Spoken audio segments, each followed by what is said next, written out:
Oke, di pertemuan keempat ini kita akan lanjut untuk membahas materi kita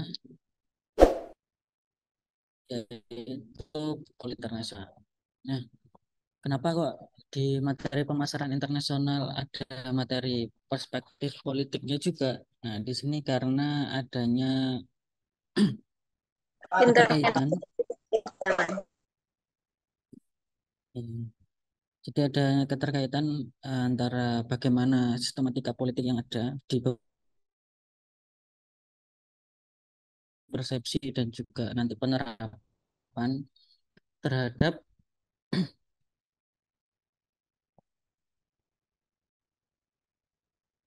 bagaimana strategi pemasaran yang ingin kita gunakan. Nah, oke. Kemudian di pokok bahasan utama kali ini kita akan lanjutkan materi ini pada 3 sub utama ya, sesuai dengan RPS yang sudah eh, saya share awal pertemuan dulu, di mana nanti di pertemuan keempat ini kita akan membahas terkait dengan perspektif politik internasional, masalah dan intervensi politik, kemudian dilanjutkan dengan pengaruh politik internasional pada bisnis internasional.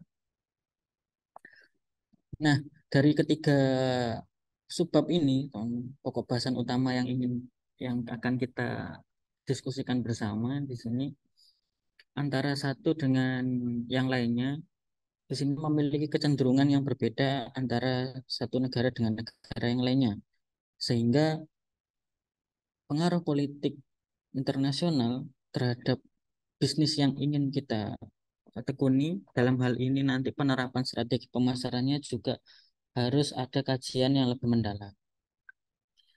Nah, untuk melihat bagaimana kondisi secara umum pengaruh politik internasional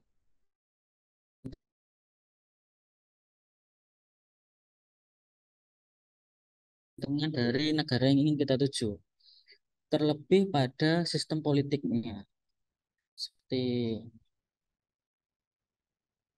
beberapa negara memiliki ideologi yang berbeda sehingga pendekatan terhadap sistem ekonominya juga memiliki perbedaan dengan negara yang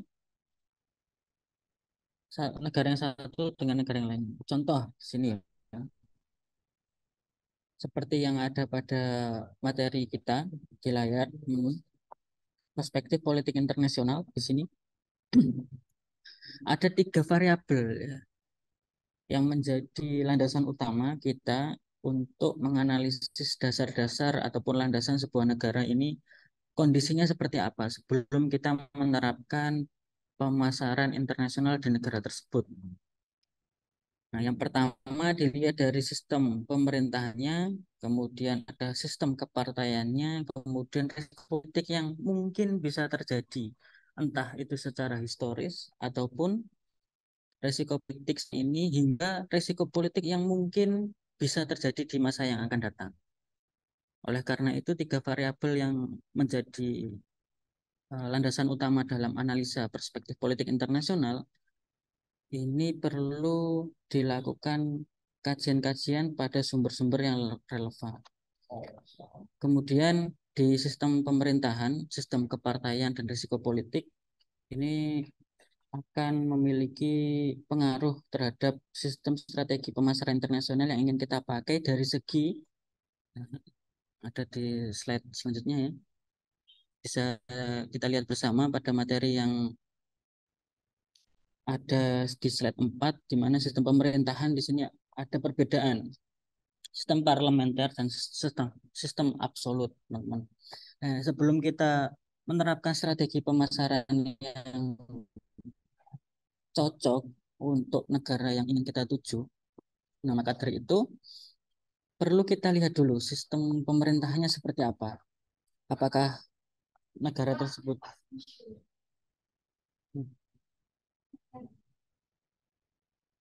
apakah sistem pemerintahan tersebut menganut sistem parlementer ataupun sistem pemerintahan absolut. Nah, ini yang membedakan antara sistem parlementer dan sistem absolut terdapat pada cabang-cabang mind map ya yang ada pada materi, di mana ketika kita membahas sistem parlementer, kita berfokus pada bagaimana sistem pemerintahan di sebuah negara itu berbentuk republik atau monarki konstitusi, di mana perbedaan antara republik dan monarki konstitusi terletak pada shape berwarna oranye dan berwarna biru di sebelah bawah judul, ya, di mana di sini untuk republik, kepala negara, presiden, dan kekuasaan dibatasi oleh undang-undang yang berlaku secara menyeluruh.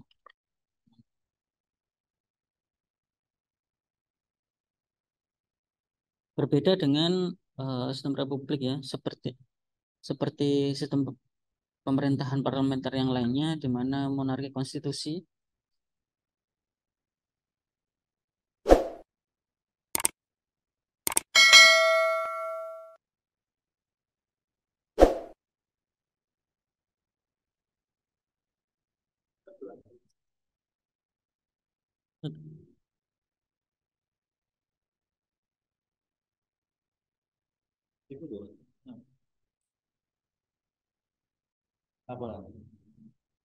Nah, ini monarki konstitusi ya. Nah, di sini bisa dilihat untuk sistem monarki konstitusi, di sini pemimpin negaranya bukan lagi presiden tetapi raja atau ratu. Meskipun karena dilandaskan pada konstitusi, perbedaan pimpinan negara tetap terbatas oleh bagaimana undang-undang yang berlaku di negara tersebut. Nah, kemudian ada sistem absolut ya. Sepertinya materi ini sudah sangat familiar ya bagi teman-teman karena memang materi ini di awal-awal materi perspektif politik internasional di sini sudah banyak temui di pembelajaran sebelum-sebelumnya atau mungkin ketika apa mengikuti pelatihan ataupun berita-berita gitu. Nah, di sini akan kita bersifat mereview kembali untuk slide-slide awal. Oke, kita lanjutkan di sistem absolut ya, monarki absolut. Kepala negara dipimpin oleh raja atau ratu dan tidak ada pembatasan kekuasaan. Karena apa? Karena pada monarki absolut, segala keputusan bergantung pada kecenderungan ataupun kehendak dari kepala negara. Kemudian diktatoriat ya, kekuasaan mutlak ada pada satu komando, di mana pemimpin negara memiliki kekuasaan penuh untuk menetapkan sebuah keputusan dan juga menetapkan sebuah kebijakan baru. Nah, terkait dengan kebijakan baru, di sini kita harus lihat pada materi sistem kepartaian yang ada pada negara-negara lainnya.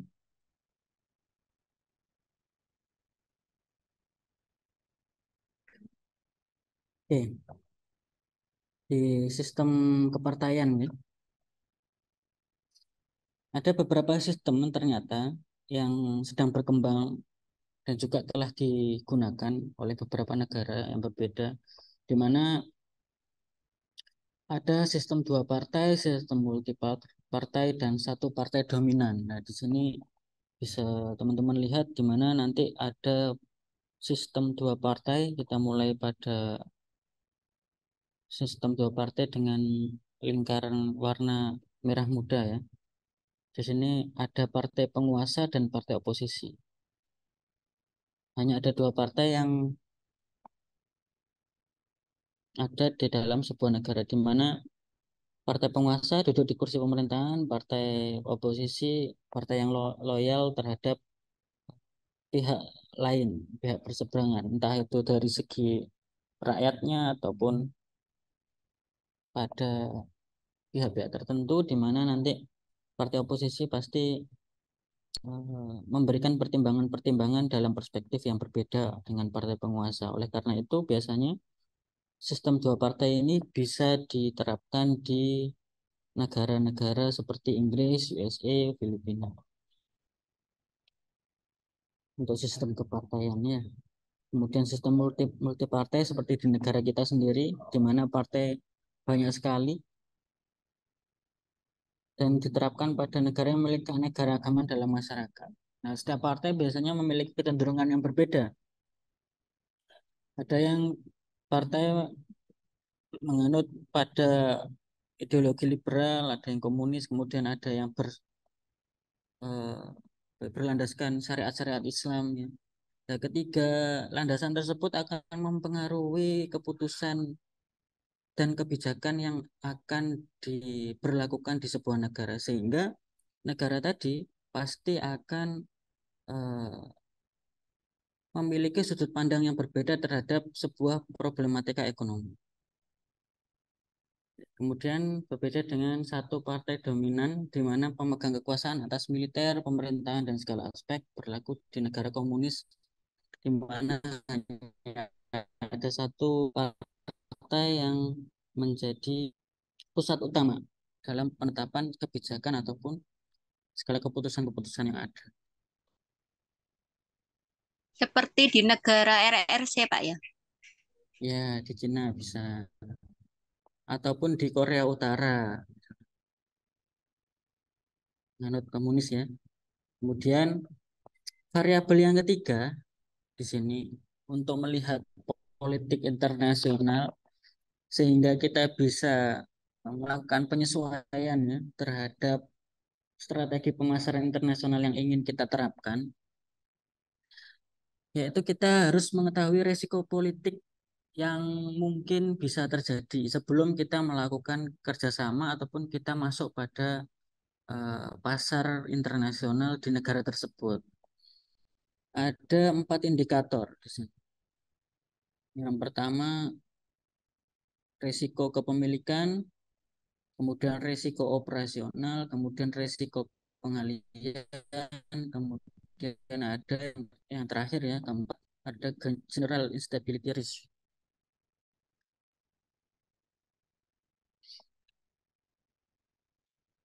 Nah, bisa dilihat di sini eh, yang pertama risiko kepemilikan. Jadi dalam hal ini yang menjadi pertimbangan adalah bagaimana kita bisa tahu seorang pengusaha ya, ataupun kita dalam hal ini adalah pemilik modal ataupun si bagian marketing yang ingin memasarkan produk di negara tersebut, maka kehidupan dan kekayaan perusahaan ini perlu diidentifikasi secara jelas. Jadi misalkan kita masuk ke sebuah negara dan memasarkan produk yang ingin kita kenalkan di negara tersebut, maka kita perlu melihat di sana sistem bisnisnya kayak gimana. Kemudian perusahaan-perusahaan di sana itu biasanya berjalan seperti apa. Dalam hal ini nanti pemasaran yang kita terapkan di sana ada dua pilihan. Entah itu bisa kita generalkan sesuai dengan kemampuan yang kita punya ataupun kita harus melakukan penyesuaian pada sistem pemasaran di negara tersebut. Nah, yang kedua ada risiko operasional. Di sini ketidakpastian pemerintah negara terkait dengan tujuan yang menghambat operasi bisnis perusahaan asing. Nah, di sini berkaitan biasanya yang paling sering kita temui adalah terkait dengan administrasi ya, perizinan dan lain sebagainya. Sehingga saat kita masuk memasuki bisnis kita memasuki wilayah baru ataupun dalam hal ini adalah negara dalam skala internasional ya negara lain, maka kita harus bisa melihat risiko operasionalnya di sana seperti apa. Apakah risiko operasional ini menjadi lebih besar? Ada variabel-variabel tetap ketika kita melakukan eh, bisnis ataupun pada saat kita menerapkan strategi pemasaran yang ingin kita coba di negara tersebut atau bagaimana? Karena memang dalam hal ini administrasi ataupun perizinan yang ada di sebuah negara ini bisa melakukan menjadi penghambat operasi bisnis yang ingin kita kembangkan di negara tersebut. Oleh karena itu, beberapa perusahaan nih menerapkan keputusan yang berbeda-beda. Ada yang mereka itu lebih berfokus pada pengenalan produk dan mendekati dengan pasar yang ada, sehingga eh, mereka berani untuk melakukan ekspansi dagang, di mendirikan usaha di sini, mengembangkan di sini, dan juga nanti harapannya dalam segi marketing pemasaran itu akan lebih mudah. Meskipun bisnis itu hadir dari negara-negara lain. Misalkan apa? Contoh usaha dari negara lain yang berkembang di negara kita. Starbucks Oke, Starbucks. Oke. termasuk perusahaan yang transnasional multinasional itu. KFC, Ya, MC. oke. Kenapa kok mereka lebih memilih mendekati pasar daripada mendekati bahan mentah, bahan baku? Karena harapannya dari segi strategi pemasaran, ternyata saat dilihat resiko operasionalnya, di sini kurang memandang eksternalitas ataupun nanti dampak yang ditimbulkan ketika produksi sebuah barang yang ingin dijualkan itu di sini ternyata kurang diperhatikan dengan baik, sehingga mereka anggap bahwa biaya untuk eksternalitas, misalkan mereka memproduksikan mengeluarkan polusi, terus entah itu dari segi polusi udara, polusi dari pencemaran air dan lain sebagainya. Kemudian dari segi tenaga kerja dan lain sebagainya, risiko operasional di sini ternyata lebih memungkinkan ketika membuka usaha di sini. Nah, sehingga eh, perusahaan-perusahaan multinasional tadi ya, ataupun perusahaan internasional itu berani membuka usahanya di wilayah asing atau wilayah kita dalam hal ini jika perusahaan tersebut dari negara lain. Karena resiko operasional dianggap lebih rendah daripada mereka membuka usaha di negara mereka sendiri kemudian barangnya itu dikirimkan, didistribusikan ke negara kita untuk dipasarkan di pasar yang telah ada di negara kita sendiri. Sehingga mereka lebih memilih untuk mendekati pangsa pasar daripada mendekati bahan baku.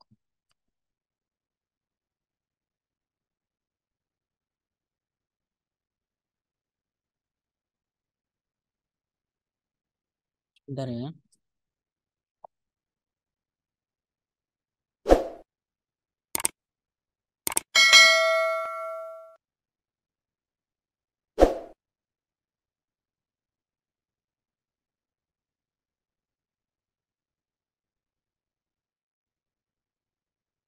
Oke, kita lanjutkan. Tadi ada tiga variabel ya. Sistem pemerintahan, kemudian sistem kepartaian, kemudian ada risiko politik.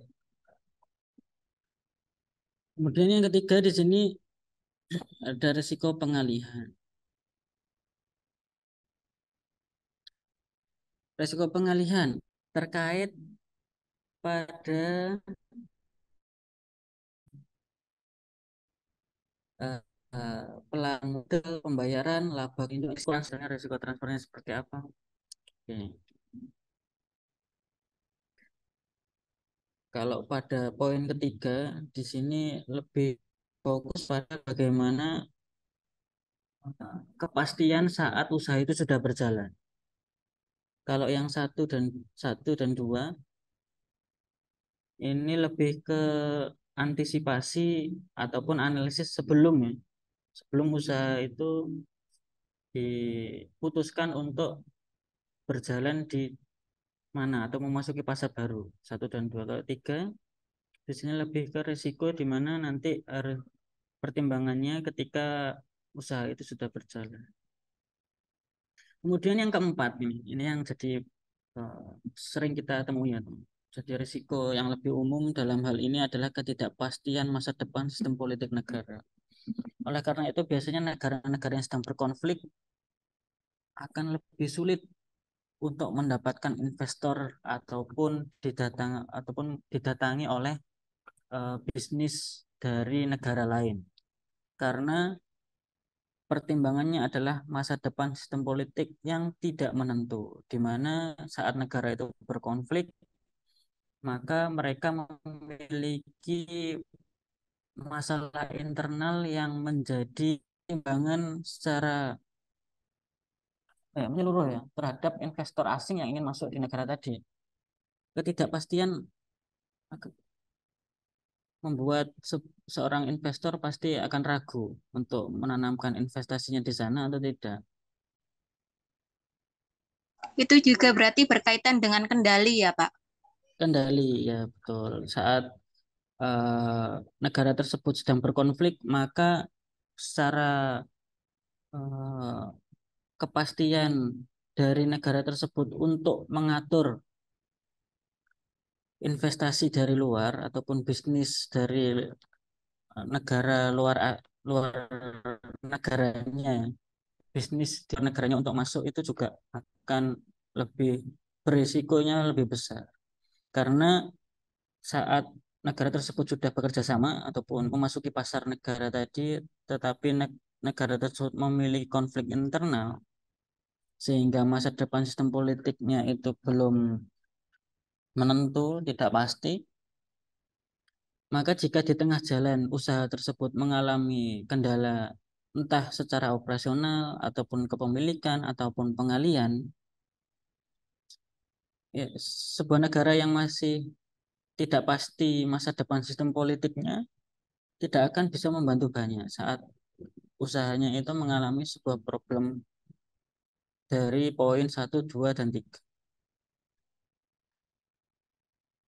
Jadi risiko politik di sini pertimbangannya lebih besar daripada variabel sistem pemerintahan dan juga sistem kepartaian.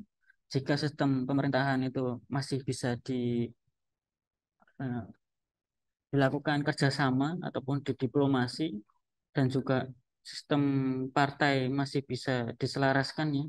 Jika cocok, oke, karena profit oriented biasanya saling menguntungkan bagaimana kedua belah pihak ini bisa memperoleh keuntungan. Tapi kalau risiko politik tidak semudah yang dibayangkan dalam hmm, pengondisiannya ya. Karena ada aspek-aspek yang perlu dibenahi dan pembenahannya tidak bisa dilakukan dengan instan. Mulai dari poin satu, 2, 3, dan 4. Pak, di poin satu itu kan ada konfiskasi ya. Itu maksudnya pengambil alihan aset tanpa kompensasi dari pemerintah. Gimana? Apa? Cindy tadi kurang Di jelas. poin satu kan ada konfiskasi. Itu maksudnya kayak pengambil alihan aset yang tanpa kompensasi dari pemerintah.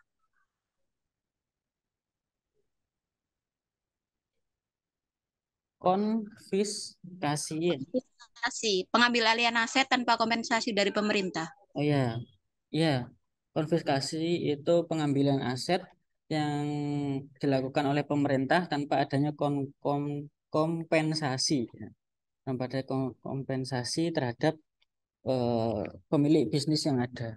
Nah, biasanya di sini pengambil alian eh, aset ini ya terjadi karena ada beberapa indikasi yang perlu dilakukan evaluasi oleh si pemilik usaha itu sendiri.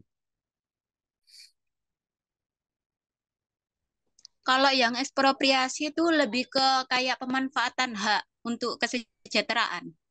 Ya, karena ekspropriasi ini tujuannya di mana aset itu diambil untuk dilakukan pemanfaatan terhadap barang publik ya biasanya. Jadi fasilitas-fasilitas umum ya. Jadi saat kita di masuk bisnis kita masuk di pasar negara lain, kenapa kok resiko politik pertama, resiko kepemilikan ini menjadi penting? Karena nanti ketika kita sudah membangun bisnis di sana, bisnis sudah berjalan, kira-kira nih bisnis kita itu peluang untuk dilakukan konfiskasi atau ekspropriasi itu besar atau tidak. Maka dari itu risiko kepemilikan di negara yang masih asing ya, belum kita pahami, perlu kita lakukan analisis yang mendalam tadi. Maka makanya di risiko kepemilikan yang pertama di sini bukan berarti kita saat usaha itu sudah berjalan baru kita melakukan analisis risiko kepemilikan, tetapi sebelum kita memasuki bagaimana sistem dari sistem politik di negara tersebut, apakah pengambil aliannya itu langsung dalam sepihak, misalkan di negara itu misalkan butuh lahan yang menjadi tempat bisnis kita, jadi langsung tiba-tiba tanpa pemberitahuan langsung diambil begitu saja, misalkan. Entah itu kita sepakat, setuju atau tidak. Maka dari itu risiko kepemilikan harusnya kita lakukan analisis di awal sebelum kita memasuki pasar. Terkait dengan ekspropriasi tadi, dan pengambil alihan yang biasanya dimanfaatkan atau dioptimalkan, pengambil alihan aset ya, dioptimalkan untuk kepentingan umum biasanya, kepentingan masyarakat luas. Nah, karena ada kepentingan masyarakat luas, biasanya di sini ada kompensasi di dalam. Iya, Pak. Itu. Oke, selanjutnya ya. Nah, di sini ada upaya meminimalisasi risiko politik. Nah, di sini ada beberapa alternatif ya yang bisa kita pakai. Ada seperti lisensi. Nah, lisensi ya. Jadi perizinan usaha kita dikatakan legal atau tidak. Ketika usaha itu dikatakan legal, maka probabilitas peluang untuk terkena risiko politik di sebuah negara itu menjadi mengecil, signifikannya kecil. Berbeda ketika kita usaha kita melakukan transaksi lintas negara ataupun kita memasuki pasar baru dengan bisnis yang kita punya tanpa ada perizinan yang jelas atau surat perizinannya itu dipalsu ataupun dengan metode-metode trik yang lain. Jadi ketika kita tidak memiliki surat perizinan yang komplit, maka biasanya kita akan mendapat resiko politik yang lebih besar, di mana nanti akan menjadi bahan basah.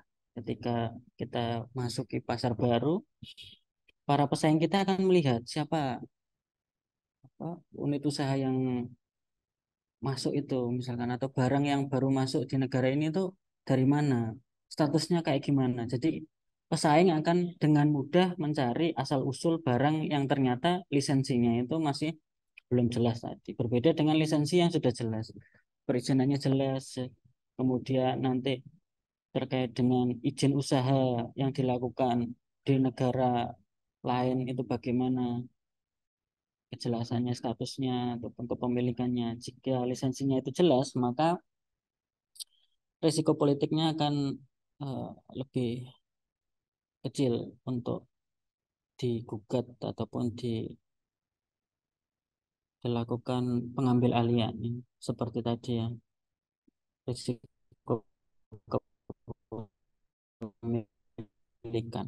Nah, kemudian ada melakukan lobbying nih.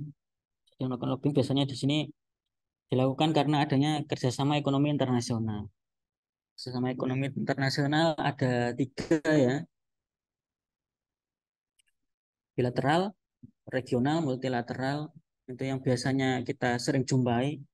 Namun, jika bilateral, bilateral tahu ya, kerja Iya. kerjasama ya, kerjasama yang dilakukan oleh dua negara. Kalau regional, kerjasama yang dilakukan oleh dua negara atau lebih dengan syarat-syarat tertentu seperti memiliki kesamaan geografis, dalam satu kawasan yang sama atau memiliki historis yang sama ataupun bisa jadi memiliki karakteristik atau budaya yang sama. Kemudian kalau multilateral lebih dari dua negara, tetapi tidak terbatas oleh eh, jumlah negara anggota dan juga tidak terbatas oleh syarat-syarat yang lain. Jadi bebas memilih ingin bekerja sama dengan siapa asalkan lebih dari dua negara. Karena adanya kerjasama ekonomi internasional, maka perdagangan internasional ini muncul. Seperti organisasi AFTA ya, ASEAN Free Trade Area. Nah, AFTA ini menaungi perdagangan bebas yang ada di sekawasan Asia Tenggara. Nah, karena ada kerjasama ekonomi internasional di satu wilayah yang sama, maka negara-negara yang masuk pada organisasi AFTA itu, dalam hal ini adalah negara Asia Tenggara, memiliki eh, rules ya, aturan-aturan khusus saat dilakukan eh, transaksi ekspor impor ataupun pemasaran internasional yang lain. Kemudian mengantisipasi risiko politik tadi ya, harus melihat risiko politik yang mungkin terjadi di negara yang dituju itu seperti apa. Kemudian menghindari bidang usaha yang sensitif terhadap politik. Nah, biasanya yang sensitif ini tiap negara itu berbeda, bergantung pada sistem pemerintahan dan juga kepartaian, ya, sistem kepartaian yang ada di negara tadi.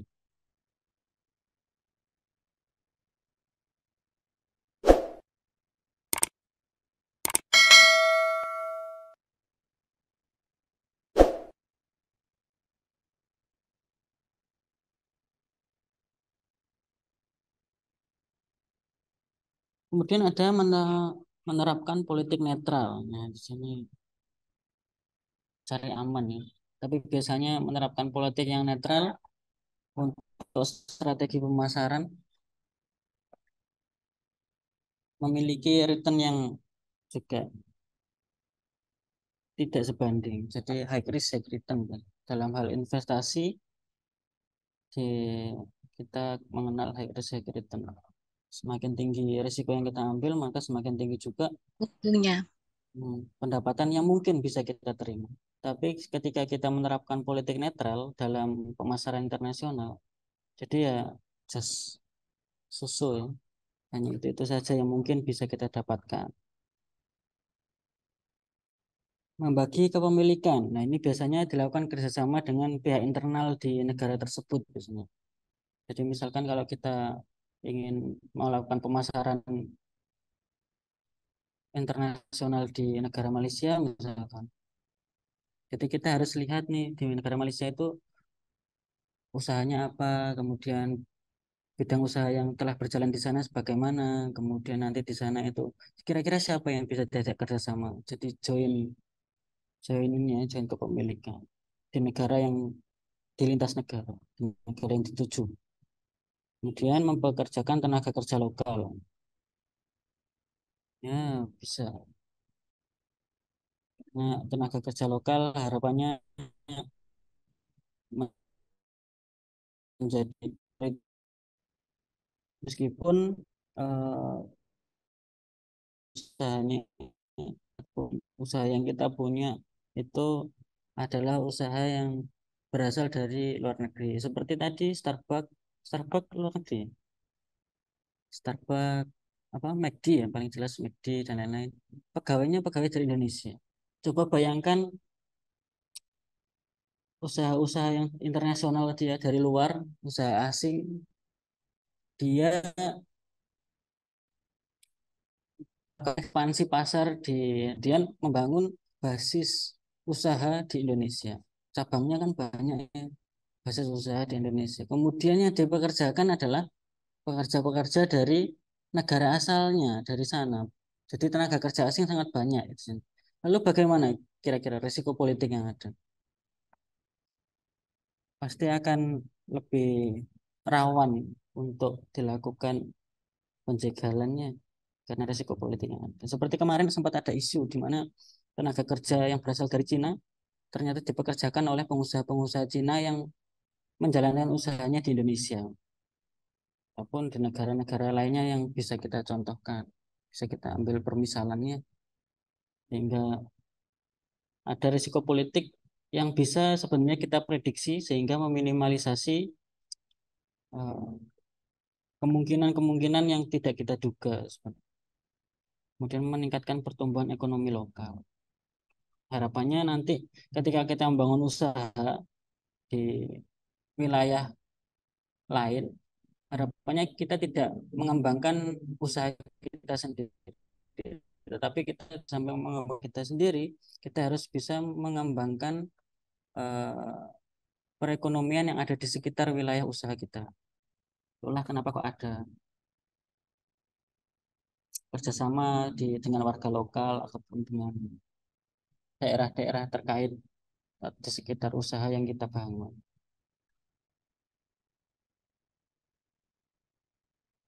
Oke, nah di sini ada masalah dan intervensi politik ya. Masalah menjalankan bisnis di negara asing seperti tadi, kedaulatan politik dan konflik politik menjadi pertimbangan utama sebelum kita memasuki pasar di daerah yang belum kita ketahui secara penuh.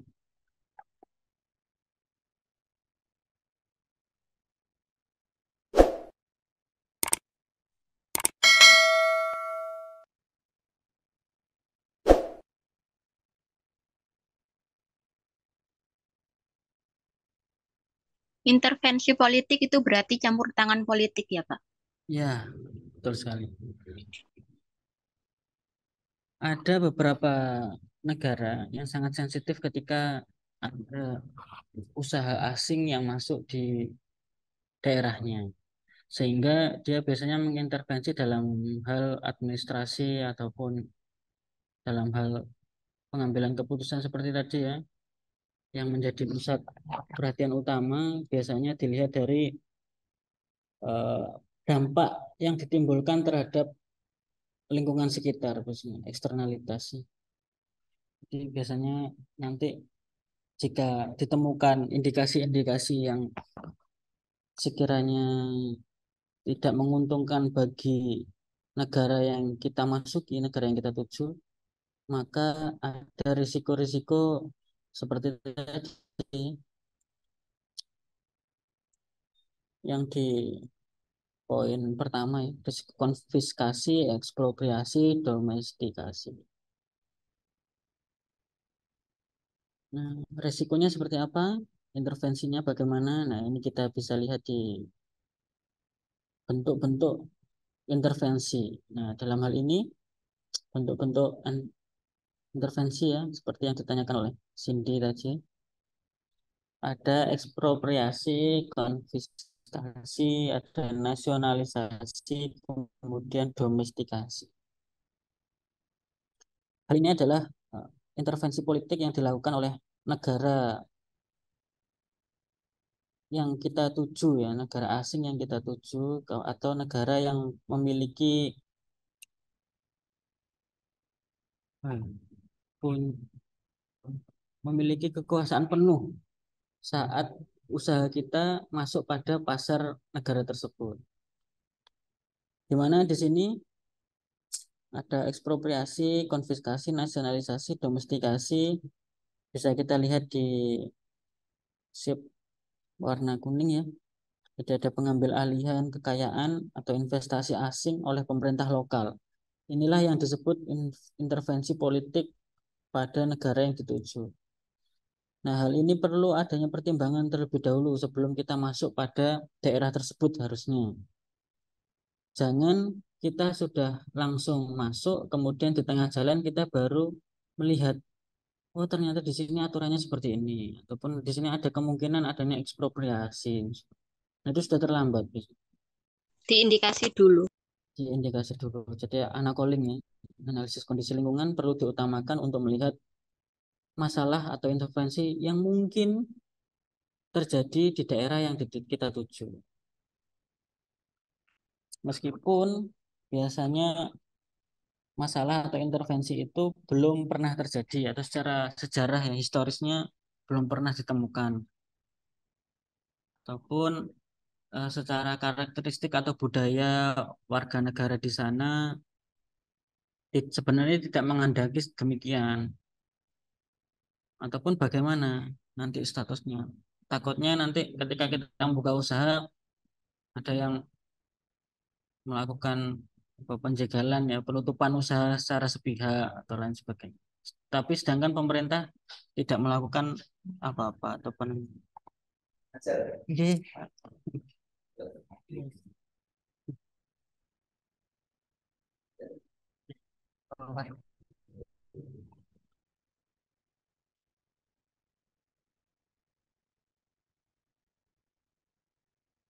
Ya, untuk bentuk intervensi ya politik di pemasaran internasional dalam hal ini ekspropriasi, mengambil alihan kekayaan atau investasi asing oleh pemerintah lokal disertai kompensasi tertentu berdasarkan nilai pasar.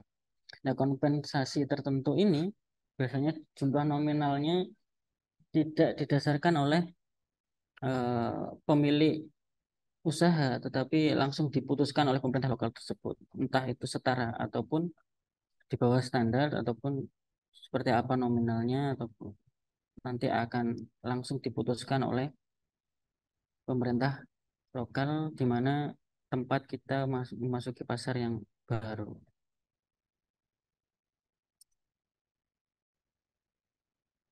Oke, yang kedua ada konfiskasi. Jadi berbeda dengan ekspropriasi. Di sini pengambil alihan kekayaan pemerintah lokal ya. Dalam hal ini nanti tanpa disertai kompensasi tertentu berdasarkan nilai pasar yang ada. Nah, sehingga di sini ketika sebuah intervensi politik dilakukan pada bidang usaha tertentu yang memiliki indikasi tidak baik pada tempat yang dituju, maka pemerintah lokal berhak untuk dilakukan pengambil alihan kekayaan. Yang ketiga ada nasionalisasi, teman-teman. Jadi ada pengambil alihan industri tertentu atau keseluruhan perusahaan asing secara terpaksa oleh pemerintah lokal. Jadi dianggap usaha yang telah berjalan tadi menjadi usaha milik negara tersebut. Nasionalisasi badan usaha milik negara menjadi sengketa. Kemudian ada domestikasi di sini, pengambilalian perusahaan asing oleh pemerintah lokal secara bertahap atau sebagian saja. Berbeda dengan nasionalisasi ya. Nasionalisasi badan usaha yang diambil kepemilikannya dianggap itu milik negara. Kalau domestikasi badan usaha yang diambil ini eh, langsung Per- diakui untuk ya, untuk di daerah tertentu saja atau di daerah di sekitar usaha tersebut sedang dijalankan.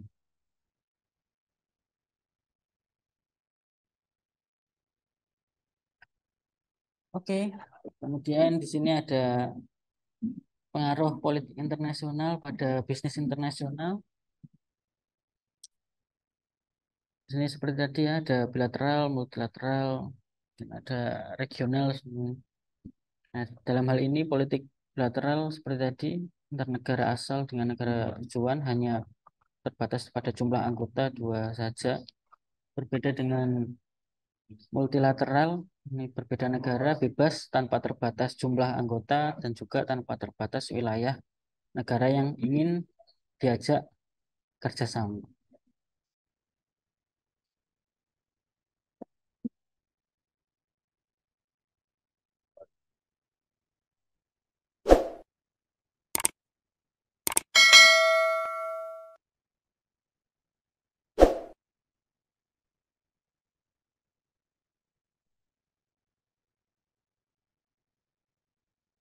Oke, tapi ada beberapa catatan ya.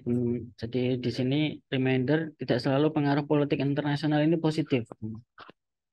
Jika hubungan bilateral antar negara berkembang positif, maka bisnis pun dapat merasakan manfaatnya. Jadi biasanya jika melaksanakan komitmen, maka pihak yang mengajak kerjasama dengan pihak yang diajak kerjasama biasanya berorientasi pada aspek-aspek yang saling menguntungkan. Tapi ternyata tidak. Saat kerjasama ekonomi internasional itu dilaksanakan, biasanya ada dampak negatif. Kira-kira dampak negatifnya apa saat kita lakukan kerjasama? Misalnya seperti politik dumping itu. Seperti dumping, Kenapa? Politik dumping kenapa? itu kan menjual barang dengan harga yang semurah-murahnya di bawah standar pasar. Jadi nanti kan bisa gulung tikar perusahaan tersebut.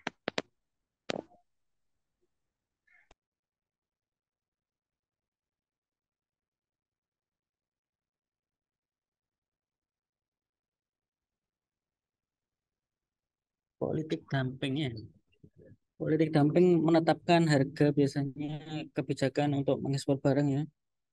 Jadi barang kita diekspor di luar negeri dengan harga yang lebih rendah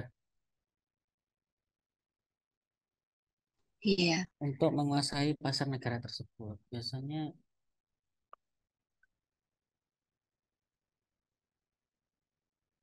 kalau ini biasanya dilakukan dengan anggapan jika kita baru memulai usaha ya, teman. Jadi baru memulai eh, memasuki pasar baru di negara tersebut. Kenapa kok harganya itu ditetapkan lebih rendah? Karena harapannya nanti bisa dikenal terlebih dahulu. Jadi sistem promosi dilakukan tidak dari iklan ataupun tidak dari pengenalan yang lain, tetapi lebih dari itu. Jadi fokusnya pada atau orientasinya lebih ke harga. Jadi produk kita lebih dikenal karena harganya yang murah. murah. Biasanya. Hmm. Tapi yang dimaksud dalam eh, kerjasama ekonomi internasional ya, kan seperti tadi biasanya kerjasama kan orientasinya saling menguntungkan. Kalau orientasinya saling menguntungkan, pastinya kan biasanya eh, ini ya, apa, bersifat kerjasama nanti akan bersifat positif. Seperti bersifat positif itu berarti ketika kerjasamanya baik, bisnisnya pun nanti akan baik. Tapi ternyata tidak. Saat kita lakukan kerjasama ekonomi internasional, dalam hal ini nanti ada pemasaran internasional di dalamnya ya. Ada perdagangan internasional terus dilaksanakan transaksi dan di dalamnya nanti ada jual beli yang perlu ada strategi untuk memasuki pasar yang baru, maka bisa jadi ada dampak negatif yang ditimbulkan, di mana nanti negara tersebut ternyata saat melakukan kerjasama ekonomi internasional itu mengalami ketergantungan. Jadi misalkan negara kita ya terlalu sering bekerja sama dengan negara A misalkan. Karena kita terlalu sering bekerja sama dengan negara A, maka nanti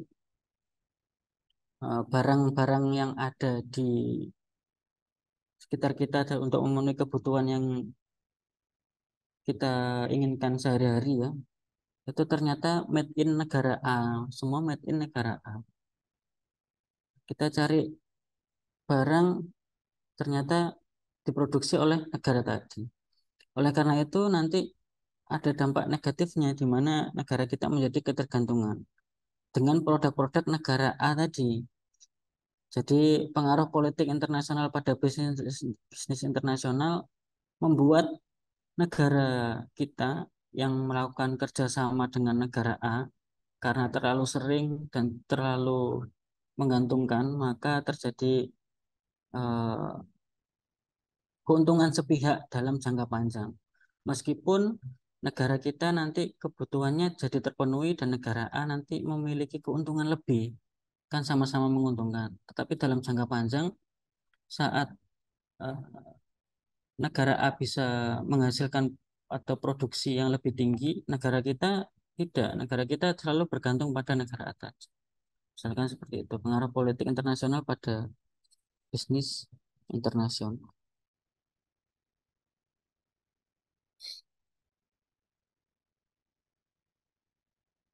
Nah, di slide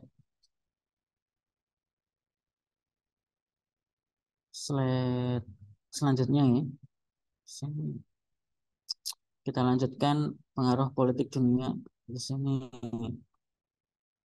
ada relasi global, kemudian politik transnasional, kemudian ada kekuatan politik tinggi.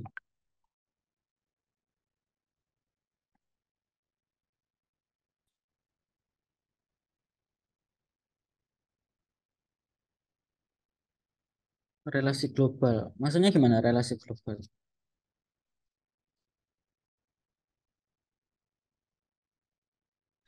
Relasinya mendunia.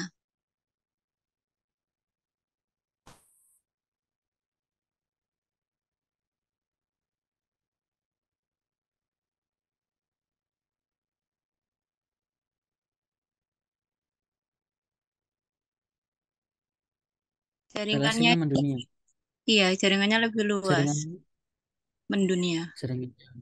Oke, ada yang lain mungkin?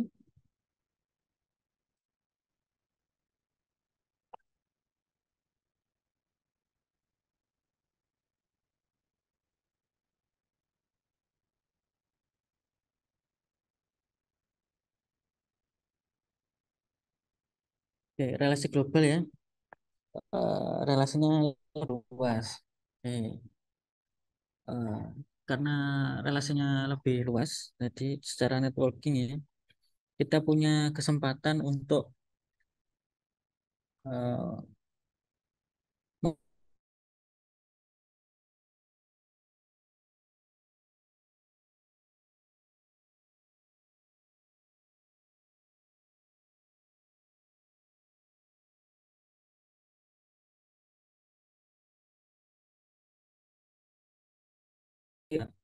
di negara lain. Saat kita melakukan relasi global dengan baik, maka ada partner potensial dalam skala yang lebih luas, di mana berbeda negara, terus investor akan bisa dengan mudah kita dapatkan saat kita memasuki pasar yang baru.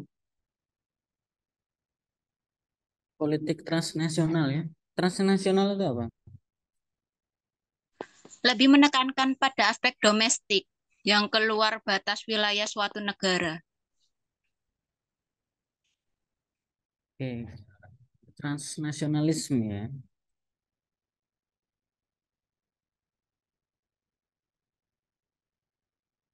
Jadi biasanya dalam politik transnasional di sini pendekatannya sedikit berbeda. Di mana kita harus melihat fenomena-fenomena sosial yang sedang berkembang, yang hal tersebut juga berkaitan dengan ekonomi sosial antar negara. Jadi dalam hal ini eh, sebenarnya politik transnasional di sini kita harus bisa melakukan identifikasi penelaahan lebih dalam terkait dengan bagaimana kita bisa membaca ataupun mengenal lingkungan baru ya, di mana lingkungan tersebut harus berhubungan dengan kebudayaan-kebudayaan yang berbeda yang ada dalam beberapa negara yang berbeda pula. Nah, oleh karena itu di sini transnasionalisme, sebuah paham ideologi transnasional di sini diidentifikasi sebagai sebuah proses ekonomi di mana digunakan untuk penataan ulang proses produksi global sehingga bertahap produksi tersebut berfokus pada negara yang ingin kita masuki pasarnya dengan landasan adanya penekanan biaya di dalam hal produksi sebuah barang yang ingin kita pasarkan. Jadi mainnya di seperti tadi ya, mungkin politik dumping ataupun metode-metode yang kemudian ada politik kekuatan politik tinggi. Jadi kita harus bisa melihat dominasi politik yang ada di negara tersebut itu seperti apa. Jadi kita memiliki kecenderungan pendekatan dengan sistem politik yang lebih dominan. Oke, mungkin itu ya. Ada yang ingin ditanyakan, teman-teman? Pak mau tanya, sistem pemerintahan itu kan ada sistem pemerintahan konkuren juga ya. Jadi kayak pemerintahnya itu dibagi antara pemerintah pusat, provinsi, sama kabupaten atau kota. Sistem pemerintahan apa tadi? Konkuren, konkuren Pak. Jadi pemerintahan yang dibagi-bagi urusannya itu. Kayak pemerintahan pusat, provinsi, dan kabupaten kota.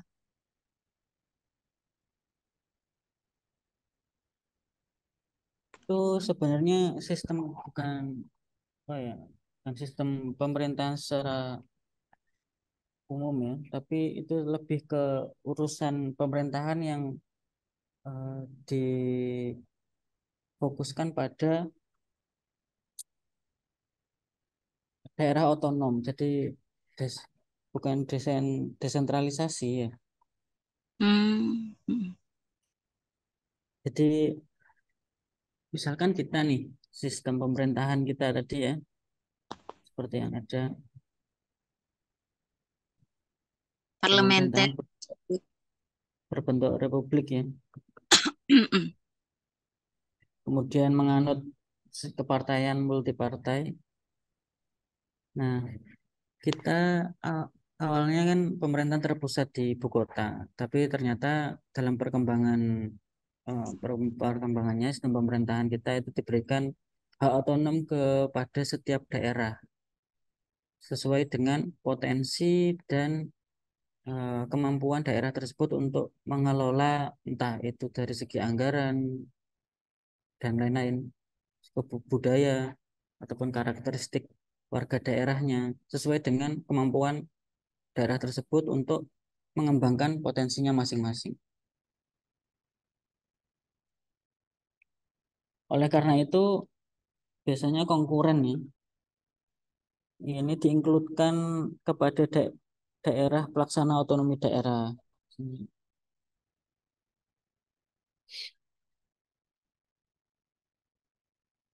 Berbeda seperti sistem pemerintahan yang absolut ya.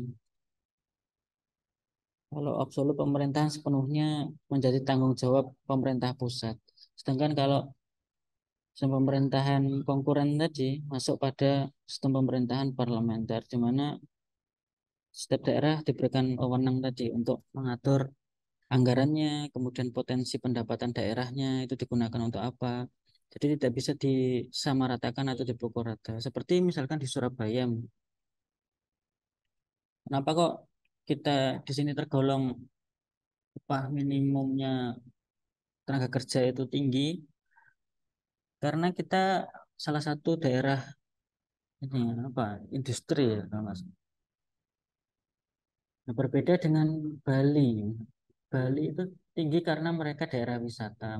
Jadi Iya. setiap daerah itu diberikan wewenang untuk mengatur sesuai dengan potensinya.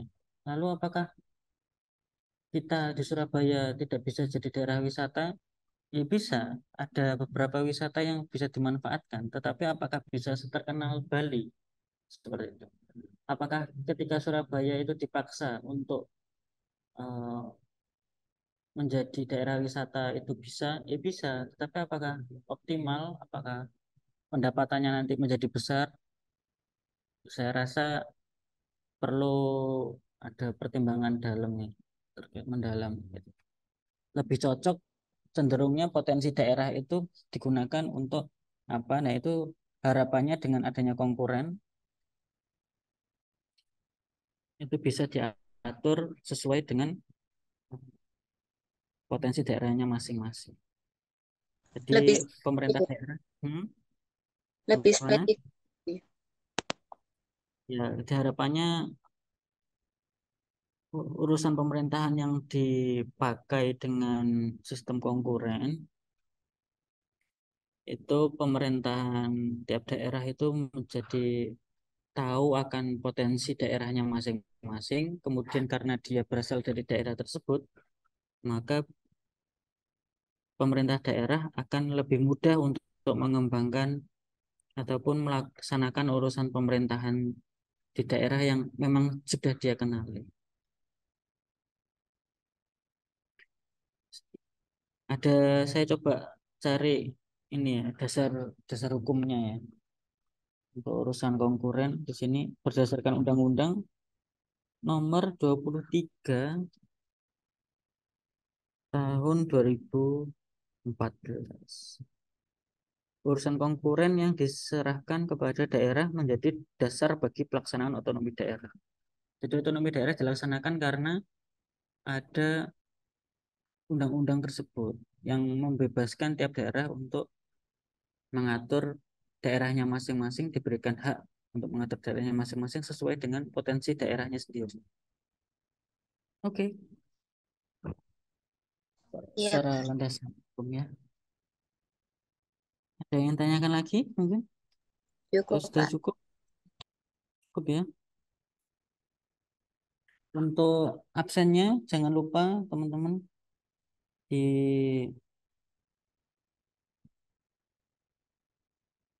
dilengkapi absen online yang ada di grup.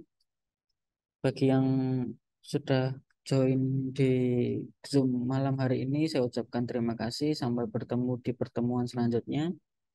Mohon maaf bila ada salah kata ya. Nanti untuk diskusi selanjutnya akan kita laksanakan di kesempatan-kesempatan yang akan datang. Oke, terima kasih sudah bergabung di Zoom kali ini. Saya cukupkan. Wassalamualaikum warahmatullahi wabarakatuh. Waalaikumsalam. Waalaikumsalam warahmatullahi wabarakatuh.